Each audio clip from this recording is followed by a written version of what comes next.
Hello, welcome to Psychanooga. I am Bethany Cawthorn, your co-host. And I'm James Grant, the other co-host. MPS is Modern Psychological Studies. It is an undergraduate publication done by UTC. It's not exclusive to UTC students, because like the two articles we have, one's from University of Waterloo, one's from Marymount University. But the review board for it is in UTC. And it's a really cool opportunity because it actually, in the system, functions as a class. So you can like take it and be part of it. And that's really good for your resume, saying you're on a review board for that. Mm-hmm. And I think Dr. Walker talks about it in Psych of a Profession. It's like as a profession, but like you go there once or twice a week and you review articles and you accept or reject them. And it's a really cool system. Yeah, they came, like the editors for MPS came by our Psych as a Profession class a couple weeks ago. Mm-hmm. And I was really fascinated with what they do. I mean, I had never heard of them before. I thought that was really cool that we have that on campus. I mean, honestly, if I had known about that a couple of years ago, I probably would have, looked into joining that just because that is more of my area of passion. I wanted to say expertise, but I was like, that's not the right word though. Like, I'm not an expert in the field, but it's more, it aligns more with my goals. So that it would make a lot of sense, but I only have one semester left and I do not have time for that.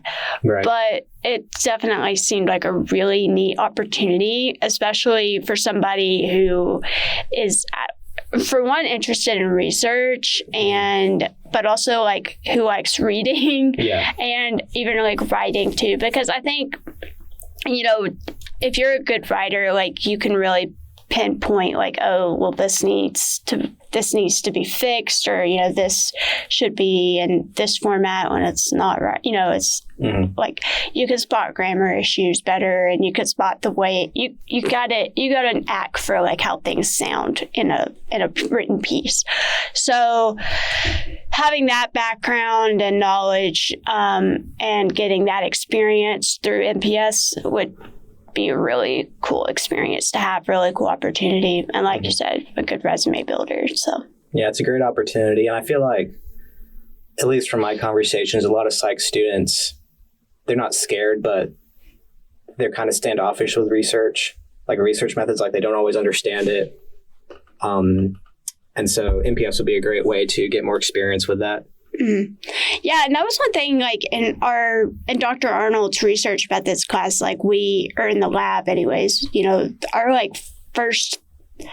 first few assignments, we had to like do article reviews. Yeah. And that was mainly to help us like find sources for our research proposal that we were creating. But that really got my feet wet anyways, and like how to read a research paper and what to look for, and and how to spot good sources and everything too. And one thing they were talking about when those editors came and visited our class, they're like, you really become a pro at APA format through this. Yeah. So that would be one helpful thing, especially if you are looking to go into research, because that's a big part of what you're going to have to do.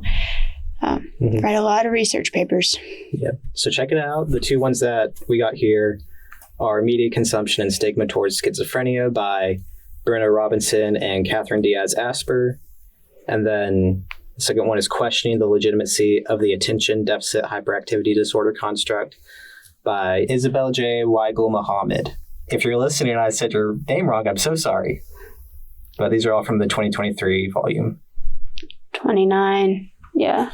Number 1 and number 2. There's some cool stuff on there about social media, eating disorders. Those are all common themes there. Yeah, we'll have to see if we can get some like the editors or members of MPS to come discuss some of what they do with us at some point. So we will definitely look into doing that for a future episode. So if you're interested, I recommend staying tuned for that for more information on when we do that. This one just kind of is a good and broad overview of the conversation on ADHD right now. It's not questioning it as a diagnosis, it's questioning how it's being handled and how it's defined in the DSM. So what do they talk about? How is it defined? Just the standard stuff of how like it's some critiques of it is that a lot of the symptoms can also just be attributed to like childhood. So like children being distracted because of their age? Yeah, characterized by inattention, hyperactivity, and impulsivity. And that's a common critique that some parties have against ADHD, is that some kids are just going to be that way.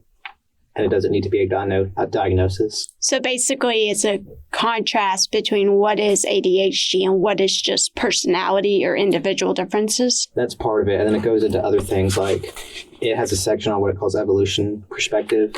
And it says, like, it talks about how it's unnatural. It could be unnatural for kids to be put in the position they are, like in classrooms, and how the majority of the time it's teachers and parents lobbying for the diagnosis and the medication to make it easier on them and not actually to help the child as much. Ooh, that is a really interesting point, because how many times are kids just given medicine to hopefully like... Yeah, like here's a part that I underlined. It's important to consider who is benefiting from the medicalization of ADHD symptoms. And it's almost always the parents and the teachers, because the children are interrupting that environment. So then you have to get to the question of, is this environment natural? And it says, like, of course, there are going to be people who lean into that way more, and they need the help. But if parents see this as a solution to that problem, and any part of that problem on a spectrum of diagnosis or a spectrum of symptoms, then they might even go for like the smaller or the less intense forms of it. And that could be problematic for the child because they probably will grow out of it. Like, for example, my younger brother, Nate, he was younger. He was more hyper. But like me and my dad didn't think he had ADHD because he had like no other, like he was attentive in class. He was sometimes disruptive, but it wasn't like a problem that we had to get called in for. And it was like just him goofing off with his friends or whatever. But my older sister really pushed that he had ADHD and he needed medication. And like now he's like, the hyperactivity is gone. But like there was one time we were having a conversation. I was like, hey, Nate, what are your grades? And he had like all A's and everything. And it's like, it make point that while the people on the extreme end of it could benefit from the therapy and the medication, if we also diagnose the less extreme and potentially just not even their side of it, that's damaging to the child. Yeah, and then especially you got to think of the effects of the medication. Like, for instance, Adderall is commonly used for ADHD. Adderall is really, it can be really detrimental to like your mental health. It can like make you more susceptible to depression and stuff and like anxiety. Like I had a friend growing up who was diagnosed with ADHD and was on like Adderall actually. And for a while she stopped taking it when she got to about high school just because she found that it was like making her really depressed. And I mean, that's one risk you face with that. So, and if you're going to put that in a developing child's brain, you know. Right. And like, how does that affect their development? And then, you know, so much of your experiences early on in childhood can impact your life later. So that is really interesting. I would like to read that full article later. Yeah. It's not quite as biased as I'm making it out to be. It's fairly good at being objective, but it does point that stuff out. Yeah. That one isn't quite as good. It's interesting. Schizophrenia. This media consumption and stigma towards schizophrenia. So its main point is direct and indirect contact with people with severe mental illness. And they wanted to see if people with direct contact, as in like if you know someone and you're there with them, versus just seeing it on like TV or hearing about it, and if that affects how you perceive it and if you see them as more dangerous or like potentially violent or anything like that. And I can't remember the exact results, but I think I remember any exposure, direct or indirect, leads to less harmful ideas of it. But they did clarify that they had a question asking about if they're dangerous, and it was kind of like that was scored high across the board. And they said that that could have just been bad wording. Yeah, in the current study section, it says we predict that greater exposure to mass media, a type of indirect contact, will be related to more stigmatizing attitudes. Results however, there were differences in attitudes as a function of gender, with females showing more positive attitudes overall. So basically, females perceive schizophrenia with more positively than men. So what did you think of the schizophrenia article? I like the ADHD one more, but the schizophrenia one was very well researched. Their conclusions weren't quite as impactful as I thought they'd be, which is just, studies. It doesn't always pan out how you think it will. But it was a good read. How so? Well, I was really interested to see if direct contact with someone with a severe mental illness would affect how you perceive them versus indirect. And the results didn't necessarily reflect that. But, that's just how it goes. Yeah. Not every study pans out exactly the way you want it to or the way you think it will, I guess. Yeah. So one thing to look forward to not technically this weekend, but on Monday, April 8th, will be the solar eclipse. And that will be the last solar eclipse that we see until 2040. So you'll definitely want to check that out. Now, it's only at 85% in Chattanooga, but if you want to see it in total, you have to it's in totality from about Reelfoot Lake, which is, if you don't know, it's in northwest Tennessee, the very edge. And then over in Arkansas, Missouri, Illinois, parts of western Kentucky, all will have totality of the eclipse. And for some places, a pretty good length of time for it. I was discussing this with my Rising Rock professor, Billy Weeks, yesterday, and my boyfriend is wanting to go really badly. And I want to see it too. And we were discussing going, and there's a town on the Mississippi-Illinois line. It's about 6 hours from here, but called Cape Girardeau. I'm pretty sure I'm probably butchering that name, but... Mississippi, Illinois? Yeah. It's in Missouri. Okay. Missouri. I said the wrong state. I was like... That's not right. Missouri. Sorry. Missouri and Illinois. It's in Missouri, but I was about to get out my map and be like, Bethany. Those are nowhere near each other. My bad. Missouri. So it's actually in Missouri, and we're there in that town. You're able to see it for 4 minutes. So it'll be in totality for 4 minutes. Now at Reelfoot Lake, it's supposed to be a minute to a minute and a half. Yeah. So you can still see it there. Which I've never been to Reelfoot Lake, but it's not too far from Martin, Tennessee, where UT Martin is. That's where my parents went. So I just know a lot about that area just from them. But Reelfoot Lake is supposed to be a really pretty spot and park. So if you are able to, I would totally suggest checking that out. I am not going to be in town that day. I'm going to be going and watching the eclipse there. So nice. That'll be fun. But so you have that to look forward to on Monday. And if you're watching it from Chattanooga or, wherever you are, it's supposed to be through here at 1:46 p.m. And you have about 85% view of that. So I know Bradley County schools have already canceled school for that day. So people can see it. Yeah.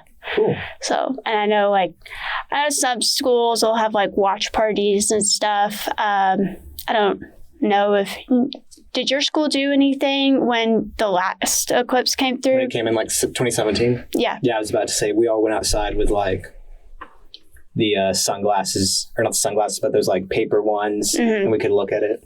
Yeah. It was cool. Yeah. I probably still have pictures from that. I know I still have a couple from my Bedford County actually canceled schools that day. And so me and, my family and my cousins, we all went to... My dad's a real estate agent, and at the time he had this property for sale with a big farm and a hill and a creek and everything, really pretty property. And it was about an hour away, and it was going to get a better view of the eclipse there. So we all went there, and we had a little picnic, and we played in the creek, and we watched the solar eclipse. It was a great time. Yeah, it was a lot of fun. So I'm definitely looking forward to seeing it again. Yeah, and we were talking in Rising Rock because we basically scrapped all of the stories we were going to do for stories about the eclipse now. So that will be fun.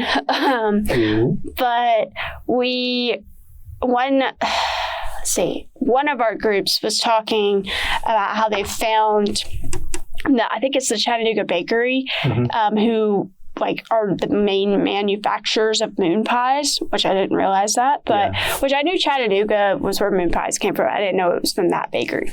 But anyways, they are doing this survival kit thing. Oh. And you get the glasses and there's some moon pies and I don't know what else is in it. But I was like, I need to get me one of those because that sounds cool. So I will be looking up those, one of those survival kits. They might be sold out by this time, considering that the eclipse is 2 days away, but I still recommend checking it out and at least buying yourself a moon pie and going and watching the eclipse on Monday. So do you like moon pies? Yeah, I do.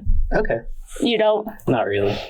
They're fine, but when the eclipse happened at our high school, our headmaster got us all moon pies, and we had nothing but moon pies outside.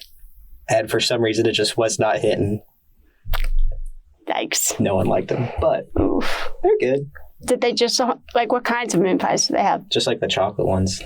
One time, so I work at Tractor Supply, and there was this scout group there, and they set up a table and they were selling moon pies for charity or something, which was it was great. I love charity, but I was standing at the register trying to do my job, and they were 10 feet away being like, do you want to buy moon pies? And so I bought some not mint chocolate chip, just mint moon pies. And I had a thought. I thought, hey, you know what I love? I love mint Girl Scout cookies. Thin mints? Yes, thin mints. And so I thought, hey, if I freeze these and take them out and eat them, they're going to be exactly like thin mints, and I'm going to have a great time. Do you know what's in moon pies? Marshmallow. Do you think marshmallow does well in the freezer? I don't know. It does not. All those moon pies got thrown away. I took one bite and I was like, ooh, I did not have a good idea. Gross. Yikes. Yeah, to me, chocolate moon pies, they taste kind of like s'mores. Yeah, a little bit. Yeah, except more marshmallow, less graham cracker. Yeah, it's mostly just chocolate marshmallow. But no, my professor was saying that if you've never had the experience of having a freshly baked moon pie, you need to, which I've never had that. I mean, I've just had the story about once, obviously, but I was like, maybe that's what I'm missing out on. Yeah, maybe. But now I'm really wanting to go to the Chattanooga Bakery and get a fresh moon pie and try that, and then also get a survival kit. But yeah, that'll be cool. So anyways, I am really craving moon pies now because I've just been talking about moon pies all day. Oh, we're going to have to get some moon pies. Yeah. I'm going to make all of our listeners want moon pies too. So this says, when examining whether contact type played a role in attitudes towards schizophrenia, results suggested that any type of contact was associated with higher positive attitudes towards schizophrenia. However, the small effect size of 0.18 means the strength of the relationship between contact and attitudes were quite modest and likely of the little real-world significance. Yeah, that's what I meant when I was it was cool in premise, and it's a really good conversation to have about direct and indirect contact, but the study itself didn't really pan out. Which is it sounds like they need some more research done. Yeah. It says the study found that any contact was associated with positive attitudes, except when considering dangerousness. So basically, when you had a contact with someone with schizophrenia, your attitude became more positive unless it was a dangerous one. Yeah. Just across the board, it looks like any direct or indirect contact with it. Right. Additionally, our sample identified as predominantly female and those who reported having some form of higher education, which may have skewed findings in a certain direction. Talking points: indirect versus direct exposure, danger. There's a gender ratio where males are anywhere between 3-to-1 and 9-to-1 more likely than females to get diagnosed. Really? And there's a study in here where it talked about they presented clinicians with, I don't remember if it was 2 children, but they presented clinicians with the exact same traits. But when they identified it as male, the clinicians were much more likely to diagnose them with ADHD than females. These researchers found that therapists were more likely to diagnose a written vignette of a child that's having ADHD if the child was a boy, all else held equal. Wait, what does that mean? All the other components were equal, like the symptoms. Oh, okay. So basically, in it, people were more likely to diagnose a child if it was a boy. Everything else was about the same. And then that gets back a natural part of it, as like girls' minds just develop and mature quicker. So boys will likely have those traits for longer. True, right. The current application of the ADHD label and treatment may be biased and subjective rather than based on rigorous diagnostic criteria. Yeah, ADHD is often conflated with other disorders. And it talks about as autism. Conduct disorder and autism. Yeah. Highly comorbid with CD and ASD. However, research shows differences in gray matter abnormalities between brains with ADHD and conduct disorder, along with etiological differences between ADHD and ASD. So basically, ADHD on its own, it is a distinct disorder, but it is very highly comorbid with other things. I mentioned ADHD being comorbid with autism, but I don't feel like I meet many people with like both. Yeah. Normally, it's like one or the other. I think it's talking about like in the brain, how it manifests physically. Yeah, if you're looking for something else to do this month, the UTC, actually Dr. Amy Warren, who runs the practicum for psychology, she is she's the team leader for the UTC Awesome Mocks, which is the Mosaic program on campus, and they are leading their school team at the the Celebration Walk, hosted by the Chattanooga Autism Center. It's the 11th annual one. That'll be on April 13th. The celebration is from 9 to 11 a.m., and the walk itself starts at 11 and goes till 12. I went to it last year. And it's a really neat event. I mean, you learn a lot about autism, and so many people come out like in the community, and they have different like family teams. It's supporting like their child or, somebody they know. And then they have business teams. Like last year, like Unum had a team, for instance. And then they go and they walk from Coolidge, they walk the Walnut Street Bridge, and then walk back around. So if you're wanting to do something with that, I would, suggest that. You can even be a part of the team. I believe you can just go to Dr. Warren and talk to her about it. But yeah. She's been talking about child development, and I don't know if there's much left, but they're always looking for volunteers to help. They are. And even if you can't go, I mean, this will be next week, so it might be a little too late to volunteer or something. But even if you can't volunteer, I still would just suggest like going, just because it is a cool event, and you learn a lot, and you can meet some cool people there too. I mean, the Chattanooga Autism Center, I think, does a good job of like making people not just aware, but promoting acceptance of autism in Chattanooga.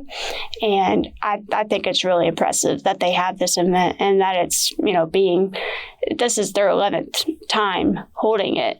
And actually, they were talking about it last year at this walk. And this event was started by a parent like 11 years ago whose kid had autism, and they wanted a way to like celebrate who they are. Thank you for listening. This has been Psychanooga. Tune in next time for more fun psychology talk. I've been your co-host, James Grant. And I've been your other co-host, Bethany Cawthorn. Thank you for listening. See you next time.